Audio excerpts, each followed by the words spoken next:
But before we get into any games, Matt, or into the weekend's action, obviously on Sunday evening, terrible, tragic news broke for the GA community, the passing of Liam Kearns, someone so synonymous with, obviously he's a Kerry man, but so synonymous with the success of not only Limerick in the early 2000s, but also Tipperary, and he was the Offaly manager at the time of his passing. But when I was growing up, I was only 3 or 4 when they got to the under 21 All Ireland final. But that group of players gave us so many good days. And when I was young, Limerick football was the only show in town. The hurlers, weren't up to much. They got to that Ireland final in 2007. But it's hardly mad for people now to think about what the state of play was in Limerick GA circles, that it was the football team, and Liam Kearns was the spearhead of that. I think it's fair to say.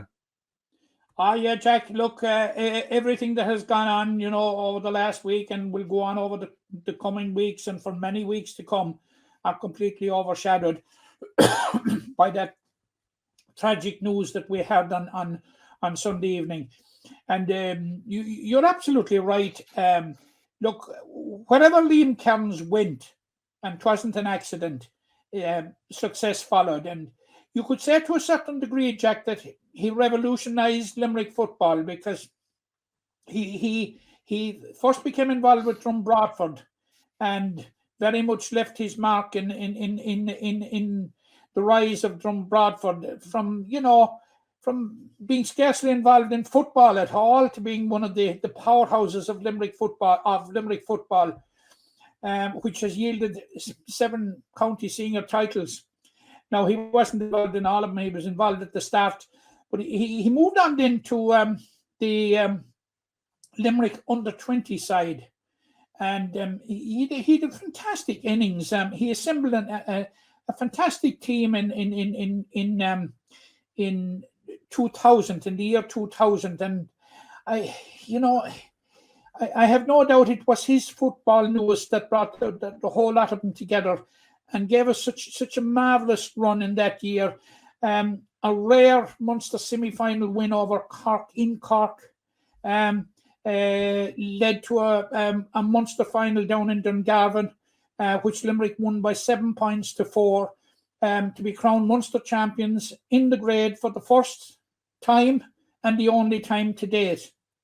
And then went on to beat Westmeath in the All-Ireland semi-final, to set up a final with a star-studded Tyrone side, captained by Cormac McAnallen, above in Mullingar.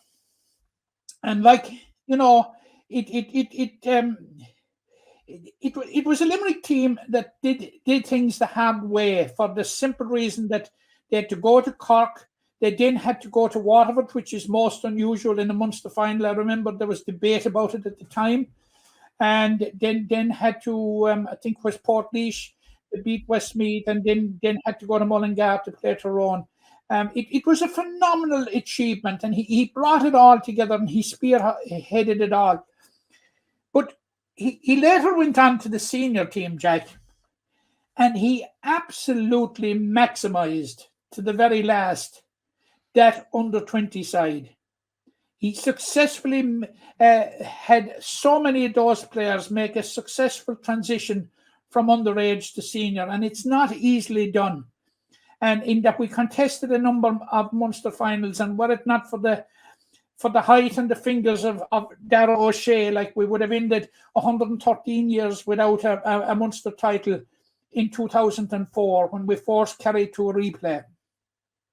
So, he really, really left his mark in Limerick football, and he brought Limerick football to a new place. No question about it. And, he brought new belief into football in the county. And of course, his record since has been phenomenal. He went on to Laois, guided them to a Leinster final, went on to Tipperary, guided them to an All-Ireland semi-final for the first time in 81, and that included a quarter-final win over Galway.